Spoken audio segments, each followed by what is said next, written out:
Cape Cod Broadcasting weaves the listening environments of 99.9 WQRC, Ocean 104.7, WFCC Classical 107.5, Cape Country 104, and CapeCon.com's website experience to reflect the lifestyles of the people who live, work, and play on Cape Cod. We hope that you enjoy this podcast. I'm Laura Reckford, and this is Sunday Journal. I'm here in the studio with Ron Beaty, who is a candidate running for state senate in the Cape and Islands District, looking to unseat the incumbent Dan Wolf. We are focused on politics with the upcoming primary election on September 9th. One of the races that will have a contested primary is the Cape and Islands State Senate seat. Two Republicans are running to unseat Dan Wolf, Ron Beaty and Alan Waters. The primary will determine which of them will appear on the general election ballot in November. Ron, welcome to the show. Thank you, Laura. Let's start with your background. Tell us about yourself, how long you've been on Cape Cod, what brought you here, what you do for a living. Okay, I am a 53-year-old native-born, lifelong Cape Cod resident. I have been working in the area of real estate management for 20-plus years. I possess two master's degrees, one in educational technology from Lesley University and one in business from a Master of Science from Boston College, as well as two associates and two bachelors. Now, Ron, you bill yourself as a Tea Party candidate. You're running as a Republican. Tell me about your political philosophy.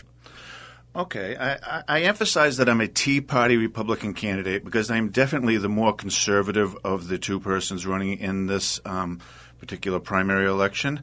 I hold to limited government, fiscal responsibility, individual liberty, and adherence to the U.S. Constitution and the Massachusetts Constitution. I am for free enterprise and reducing government regulation whenever and wherever possible. Now, why did you decide to run for state senate?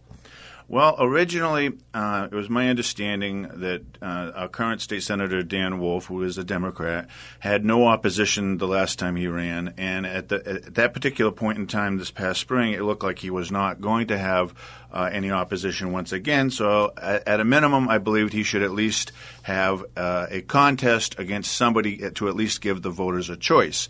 It came out during the final 2 weeks before the deadline to turn in the nomination papers that another gentleman who is now running against me in the primary also decided that he was going to run. And so we wound up both putting in papers. I will note that prior to turning in my papers, the local GOP Republican Party establishment who recruited my opponent came right out and met with me, asked me not to turn in my nomination papers for whatever reason. They didn't want him to have opposition. And I just said, I'm sorry, I cannot do it. For a healthy democracy, we need to give the people a choice. Very interesting. Now, tell us about your experience in politics. Okay. My experience has mainly been as a regional community and political activist on various state, local, and regional issues, and most recently, even on some national issues on the issue of illegal immigration and reform. Because, as you know, we had an incident where the governor was considering housing illegal immigrant children at the Camp Edwards at the military reservation in the Upper Cape area. I actively protested and took part in the protest against that. We are holding another protest again. I also participated in the larger protest at the State House about a week and a half ago, 2 weeks ago. So that's one of the more recent issues that I've been involved in. I've also been in, as many people probably know, in issues related to the Cape Cod Commission. One of my key points I would like to point out that if elected as the state senator from the Cape and Islands District, I will seek to file legislation to revoke or at least reduce the regulatory power of the Cape Cod Commission, because I firmly believe that it is detrimental to the economic development of this region. So let's talk about that a little more, because that's a major statement that you're making there. Tell us why you feel the Cape Cod Commission is not working well for the county. Okay, a couple of reasons. First of all, their budget grows and grows and grows. What have we gotten out of them? Their mission statement says they're for affordable housing, environmental protection, supposedly economic development. Well, what exactly have they achieved? They've not brought any new jobs to this region at all. To my knowledge, no new affordable housing units are they directly responsible for. Any economic development or business expansion that has taken place was directly related to the private industry that's already here and people who come here to set up the business of themselves. It's not thanks to the Cape Cod Commission and any of their grants. They are involved with the Cape Cod Economic Development Council more closely now, and from what I can tell, the grants that they give out, which are supposed to go to individual business owners or business startups, have not gone to business owners and business startups. They've gone to nonprofits and these pie-in-the-sky ideas that have been chased after that really have not produced anything of concrete value to the residents of the Cape. Okay, interesting on that issue. And then just to finish up with your experience, and you said you've been an activist. Have you ever held any other office or served on any other committees or anything like that? Many years ago, the town of Barnstable, before it had its current town council form of government, it had a selectman and elected town meeting member form of government. I'm a former Barnstable town meeting member from that time. I was elected from my precinct, and I actively took part in that process. Since that time, on various occasions, I have attempted and applied for to serve on committees both in the town level and on the county level, but I have apparently been rebuffed. It has been stated because I am so outspoken on various issues that I'm passionate about, and even some that I'm less passionate about. But I'm not afraid to speak my mind and stand up for what I believe in, and I would do the same for the voters if they elect me as state senator. But like I said, that just shows I'm probably the consummate political outsider. And now we talked about the Cape Cod Commission a bit and your feelings about that. What do you feel are some of the biggest issues on the Cape and Islands that you could influence if you were to become state senator? Okay, well, I think on everyone's mind is the issue of wastewater and water quality on the Cape. We are working on it. The Cape Cod Commission has been working on it. There are some issues with the process about how they've been going about it. And to be honest about it, they should have started the 208 wastewater quality planning update many years ago. It was they were directly responsible for it. They're supposed to do it by federal statute every 10 years. Well, here we are. We're 24 years into their existence, and this is the first time they've gotten around to it because they've been prodded, I believe, by the voters and the citizens, and then to some lesser degree by the state authorities. We also have to deal with the issue of the Pilgrim nuclear power plant. I filled out a questionnaire for the Cape Downwinders on that. Along with most of the towns and residents of the Cape, I am in favor of eventually closing down the aging Pilgrim nuclear power station once we have a substitute source to produce the electrical power that it currently produces. And I have no problem with a new nuclear power plant being built to replace it that has all of the safeguards and is in compliance with all the requisite requirements to make it safe and to everyone's satisfaction. Nuclear energy has a long and good, for the most part, a long history of being clean and renewable. It's good, for those that adhere to climate change. It works well with that process. So I think that, yes, we eventually should close down the Pilgrim nuclear power plant only once we have a substitute in place to take up the slack from what it produces. As far as the Cape Wind project, I am opposed to the Cape Wind project.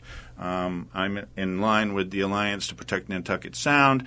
As a lifelong Cape Codder, I don't want to see 130 wind turbines out on the horizon. It will ruin our tourism industry.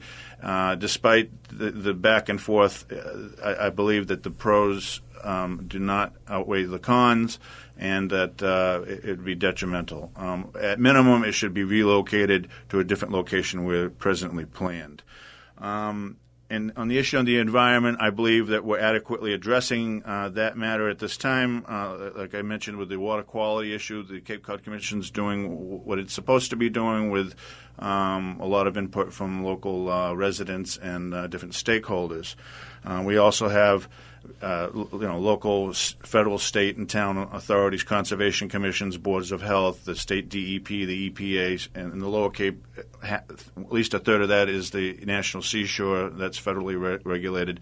So I think on the issue of environmental protection, we are adequately addressing that whole scenario on the Cape pretty well at this time. Regional energy I mentioned. I believe that the Cape really needs to be brought forward in the area of economic development. That can be done by reducing taxes, especially on the state level. We really need to reduce our sales tax back down to 5% from the current 6.25%. You have the gas tax that they've implemented. We need to repeal that automatic gas tax. I've been actively involved in that, gathering signatures. That's another area that I was involved in. I'm involved in a number of different things as an activist. I'm a doer, not a talker. Affordable housing, none of the towns are meeting their 10% quota. They need help with that, or at least need to be prodded. I think that they're kind of been sitting on their hands to some degree, and that needs to be brought front and center. We have a problem with illicit drugs and addiction on the Cape. Well, the Cape has always had an alcohol problem. We've had a higher rate than the rest of the nation. I think it's around 13 or 14% of our population here, which is much higher than the national average. Having some direct personal experience with this in my distant past, I think that I can bring a compassionate and sensible approach to helping bring this forward. I think the legislation that State Rep. Randy Hunt has been putting forth will be very helpful in that area.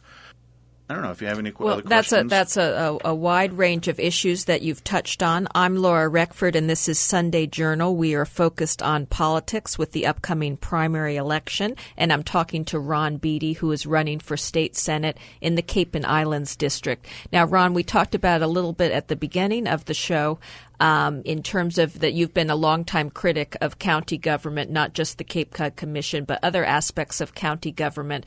I've seen letters to the editor and newspapers from you and so forth. Tell me about what your focus is on county government and what you'd really like to see there.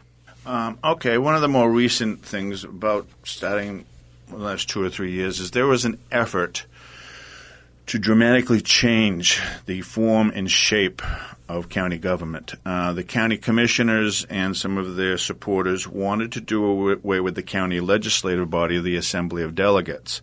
We presently have what's called a bicameral form of government, similar to our House of Representatives in the Senate and the Congress, and the executive branch with the president and the cabinet members. The county commissioners are the executive branch, and the Assembly of Delegates are the legislative branch. They provide a balance. A checks and balance form of government. They don't allow one side to have too much power or too much say over the other. So I think it's all in all, it has built-in friction, but that's a good thing. Apparently the county commissioners and the critics of the current system wanted a more pliable form of government that things should just get through without voter access or voter input, as we currently have. So anyway, that failed.